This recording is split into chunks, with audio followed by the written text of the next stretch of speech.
Hi ಅಸ್ಸಲಾಮ್ ಅಲೈಕುಮ್, welcome back to my channel. ಹೇಗಿದ್ದೀರಾ ಎಲ್ಲರೂ ಚೆನ್ನಾಗಿದ್ದೀರಾ ಅನ್ಕೊಂತ ಇವತ್ತಿನ recipe Nepali style chicken gravy ಮಾಡ್ತಾ ಇದ್ದೀನಿ. ಅದಕ್ಕೆ ಬೇಕಾಗಿರುವ ಸಾಮಗ್ರಿಗಳು: ಬೆಳ್ಳುಳ್ಳಿ 2 ಗಡ್ಡೆ ತಗೊಂಡು ಇಟ್ಕೊಂಡಿದ್ದೀನಿ. ಇಲ್ಲಿ 3 ಇಂಚಷ್ಟು ಶುಂಠಿ ತಗೊಂಡಿದ್ದೀನಿ. ಕೊತ್ತಂಬರಿ ಸೊಪ್ಪು ಸ್ವಲ್ಪ, ಉಪ್ಪು ರುಚಿಗೆ ತಕ್ಕಷ್ಟು, 10 ಕಾಳು ಮೆಣಸು, 3 ಏಲಕ್ಕಿ, 5 ಲವಂಗ, 3 ಮೀಡಿಯಂ ಸೈಜ್ ಟೊಮಾಟೊ ಕಟ್ ಮಾಡ್ಕೊಂಡಿದ್ದೀನಿ. 4 ಈರುಳ್ಳಿ ತಗೊಂಡು ಕಟ್ ಮಾಡ್ಕೊಂಡಿದ್ದೀನಿ. 1 ಟೀ ಸ್ಪೂನ್ ಜೀರಿಗೆ, 1.5 ಟೀ ಸ್ಪೂನ್ ಧನಿಯಾ, 12 ಮೆಣಸಿನ್ಕಾಯಿ ತಗೊಂಡಿದ್ದೀನಿ. ಇವಾಗ ಇದನ್ನೆಲ್ಲ ರೋಸ್ಟ್ ಮಾಡ್ಕೊತೀನಿ. ನಾನು ಸ್ಟವ್ ಮೇಲೆ ಪಾತ್ರೆ ಇಟ್ಕೊಂಡು ಸ್ಟವ್ ಆನ್ ಮಾಡ್ಕೊತೀನಿ. ಇವಾಗ ಇದನ್ನು ಹಾಕ್ಕೊಂಡು ರೋಸ್ಟ್ ಮಾಡ್ಕೊತೀನಿ ನಾನು.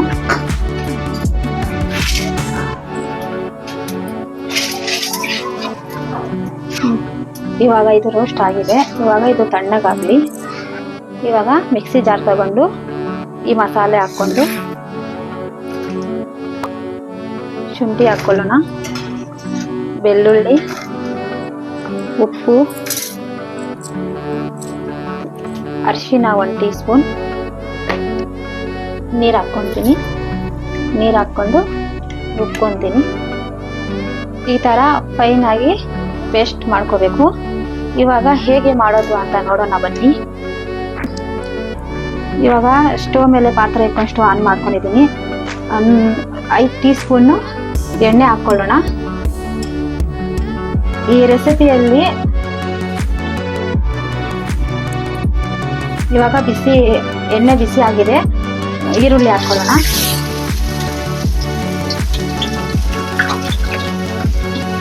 ಇದು ಗೋಲ್ಡನ್ ಕಲರ್ ಫ್ರೈ ಮಾಡ್ಕೋಬೇಕು.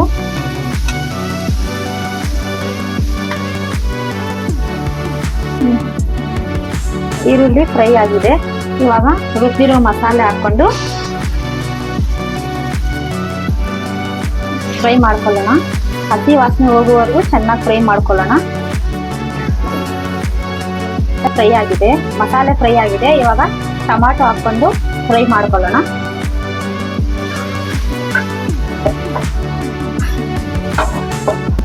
ಇವಾಗ ಚಿಕನ್ ಹಾಕೊಳ್ಳೋಣ.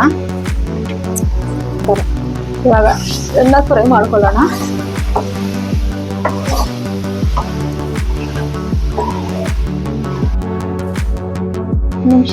ಇದು 10 ನಿಮಿಷ ಫ್ರೈ ಆಗಿದೆ.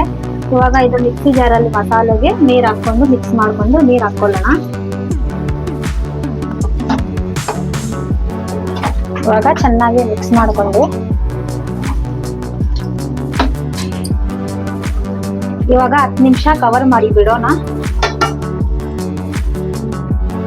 ಇವಾಗ 10 ನಿಮಿಷ ಆಗಿದೆ. ಇದು ಇವಾಗ ರೆಡಿ ಆಗಿದೆ. ಇವಾಗ ಇದರ ಮೇಲೆ ಕೊತ್ತಂಬರಿ ಸೊಪ್ಪು ಹಾಕೊಳ್ಳೋಣ. ಮಿಕ್ಸ್ ಮಾಡಿಕೊಂಡು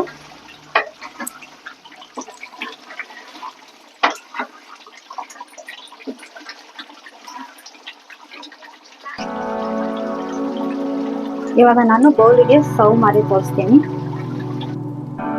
Nepal style chicken gravy ready ಆಗಿದೆ. ನೀವು ಒಮ್ಮೆ ನನ್ನ ವಿಡಿಯೋ ನೋಡಿ ಈ ಥರ ನಿಮ್ಮ ಮನೆಯಲ್ಲಿ ಮಾಡಿ ನೋಡಿ. ತುಂಬ ರುಚಿಕರವಾಗಿರುತ್ತೆ. ವಿಡಿಯೋ ನೋಡಿ ಲೈಕ್ ಮಾಡಿ, ಶೇರ್ ಮಾಡಿ, ಕಮೆಂಟ್ ಮಾಡಿ. ನನ್ನ ಚಾನಲನ್ನು ಇನ್ನೂ ಸಬ್ಸ್ಕ್ರೈಬರ್ ಆಗಿಲ್ಲ ಅಂದರೆ ಸಬ್ಸ್ಕ್ರೈಬ್ ಮಾಡ್ಕೊಳ್ಳಿ. ವಿಡಿಯೋ ನೋಡಿದ್ದಕ್ಕೆ ಧನ್ಯವಾದಗಳು. Thank you.